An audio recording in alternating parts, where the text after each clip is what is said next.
Hey guys, I'm back from my trip that you guys probably didn't even know I was away on. That's okay. I really didn't tell anyone. I just woke up too. Just had a nap, a siesta, a kip if you may, and now I'm supposed to be awake. 4 hours later, I'm still tired. Anyway, I have a short book haul that I picked up some books up at.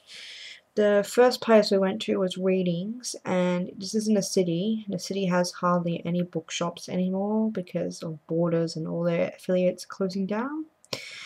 So we went to Readings, and we walked out of there $260, I guess poorer. I don't know what you'd say. I didn't expect it to come to that much, but we actually got books at full prices. Some were 30, some were 19, and I got myself some CDs. And this is money we've been saving up anyway, so it's okay. Because I plan to go and get a whole bunch of books for my money, and I only got a few, but I don't care. Some of them were ones that I wanted, and some of them are ones that I just picked up out of general curiosity. So I'll get started. And I also went to the book grocer, and I think I got 2 books from there, or 3 maybe. Not quite sure. I'm gonna try and look at you guys today. So this is gonna be new for me. Okay, so I'll show you the ones that I got. They're all over the place, so I'll just show you anyway. The first book I got is called The New Diary by Tristine Rayner. It is a non-fiction book, and it's how to use a journal for self-guidance and expanded creativity. I love journal writing. I love writing in any forms. I've made way too many excuses over these past few years about why I can't write.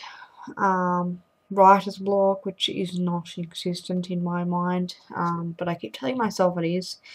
And I just love journaling. I like journaling, like like diary writing and things like that. And I don't like to write the mundane things like I just wiped my butt or I combed my hair and things like that. You know what I mean? Like I should just say wipe my ass anyway.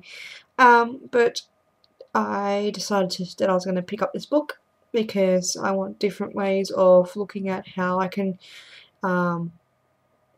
be honest to myself, be honest with myself, be honest with everyone else and outside, but there is always a place where I need to be totally and utterly me. And let's face it, even though you can be totally you on the outside, sometimes it's a lot better if you're going through a lot of stuff to be true to yourself in a book.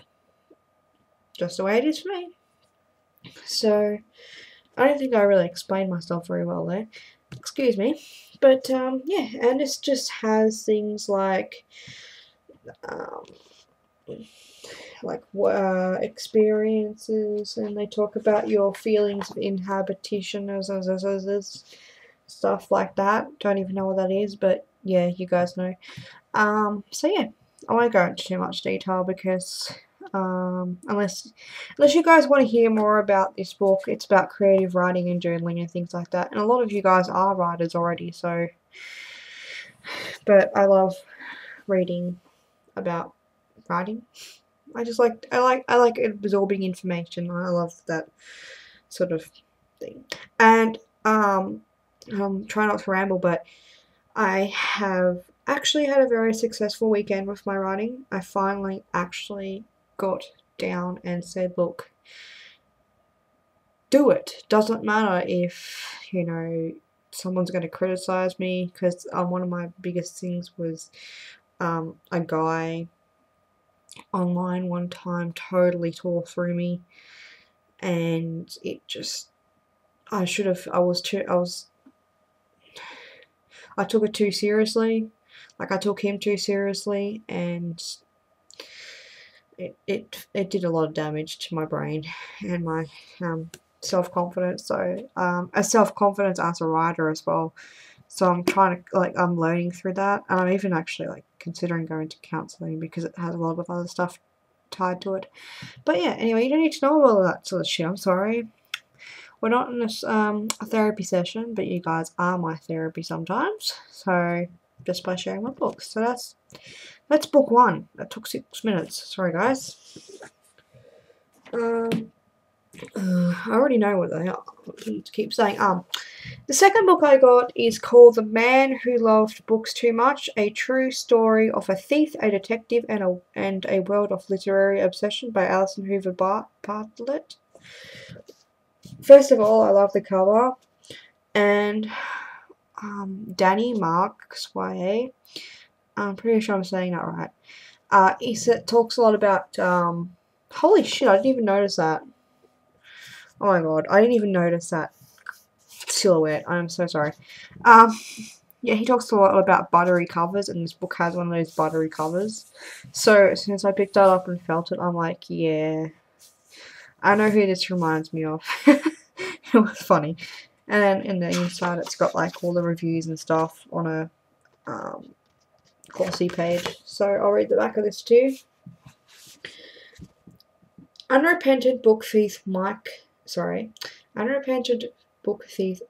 Geekly has stolen a fortune in rare books from around the country.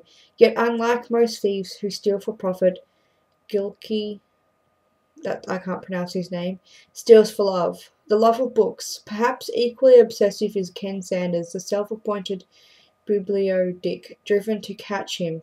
Following an eccentric cat and mouse chase with a mixture of suspense, insight, and humour, Alison Hoover Bartlett plunges the reader deep into a rich world of fanatical booklust and considers what is it that makes some people willing to stop at nothing to possess the titles they love. What would you do for the love of a good book? For John Charles Gickley, the answer is go to prison. And I just thought that was hilarious. Like, it just sounded so funny and cool, and oh, I don't know, and it's pretty short as well, like, and big writing and everything like that. And I think it's supposed to be like hilarious, and I'm really excited. I want to get reading this soon because I just think it's the perfect question. Like, what would you do for a book? And trust me, sometimes, like in the past, I have been naughty, and my hands have been quickly fiddling, and I walk out with no book. I walk out the shop with a book, and I haven't paid for it because I wanted it so bad that my parents wouldn't get it for me. Because I won't go into that, but yeah, I was a naughty child. I needed to be disciplined, and now I can buy books for myself, so I don't have to. But yeah, and that's just what made me laugh. I'm like, oh my god, this is like so me. Not that I'd actually go and do it now, because that would just be, I don't really want to go to prison, but yeah, it's hilarious. I'm going to stop rambling. I keep rambling. Guys, sorry. Awesome book. Pick it up. Haven't read it yet though, so I don't know. I won't go into too much detail about this because I read this at the start of the year. It's Jessica's Guide to Dating on the Dark Side. I thought I had a copy. I went around my room running rampant trying to find it, and I thought I gave it away, and then I realised that it was a library book, and I took it back. So I'm like, ugh, okay, you don't even own it. So yeah, that's that. I'm just gonna have a sip of tea.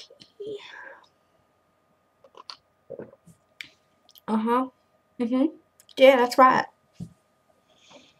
Okay, next book is the first book in the series. I showed a bit before a book called, I can't remember what it's called, but it was by the same author in the same series. It was the second book.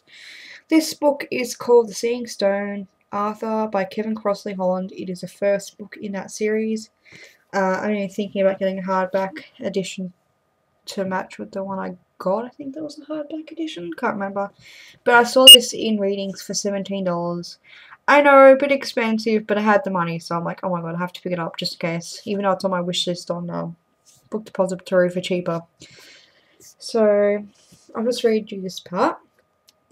It says, set in the Welsh Marches in the year 1199, Stealing Stone is a uniquely contemporary take on the Arthurian legends. It is an enthralling story of secrets and mysteries in life of young Arthur de Callicott, who discovers his namesake, the boy King Arthur, in his Seeing Stone. In 100 short chapters that seem like snapshots of the past, the Seeing Stone brilliantly evokes the earthy, uncomfortable reality of life in the Middle Ages and of a whole community. From Gatti, the reeve's daughter, to Tanwyn, the chamber's servant. From Oliver the priest to Lady Alice, keeper of a terrible secret, facing the conflicts and uncertainties of a new country. The Seeing Stone is the first volume in the Arthur trilogy. And when I was reading this as a young'un, I absolutely devoured it. I devoured it so much. I think I read it like 3 times. That's not a lot, but for me back then it was. Now it has like a map, which is actually already like printed onto the book spine. Yeah, it's got 100 short chapters, and it's pretty, like, the writing's pretty big. And yeah, so I'm looking forward to reading this. I'm going to get the 3rd book soon, and then probably start this book, this series next year sometime. Unless I get the urge to read it sooner. There's so many books I want to read right now. And this next one I got is called, is one of those Penguin classics. I think I've seen them on the Story Siren. Christie's the Story Siren. Christie. Yeah. So, sorry, I'm just rambling. It is The Wind and the Willows by Kenneth Grahame. And this was $10, I think, but it was just so cute. Look at that little moldy and mouse there. And I don't even like classics, but then I remembered that Wind and the Willows is a classic, so why not pick it up? And it's a children's book, so it's got to be a good read. And sorry, I'm just going to show you some stuff like that. It has pictures and stuff. You can't even see it, but yeah, it smells old already, and it's only brand new. We watched the animated version made out of Play-Doh. Stop animation version of this. It's pretty cool, so I thought I'd pick it up. And it's a classic, so people can't knock me. People can go, no, you don't read graphics. Well, I do now. Damn right I do. And not because you want me to, but because I want to. Girlfriend. Last book in my book haul is a LGBT novel, and it doesn't say a lot about it, but it's called Pretend You Love Me. Am I looking into the camera, guys? Great. Pretend You Love Me by Julianne Peters, and I'll have to look at the side to read this. It says, what if the one you love can't love you back? And I believe it is about a lesbian, which is awesome because I love books about lesbians and gays, and I love books about all lots of stuff. It has a quick summary. It says, in small town Kansas, or in a small Kansas town rather, 60-year-old Mary Elizabeth Mike Sabo tries to come to terms with her father's suicide and her own homosexuality. So yeah. And I believe that she writes a lot of LGBT themed stories, so when I saw it, I think this was like $17 or something like that.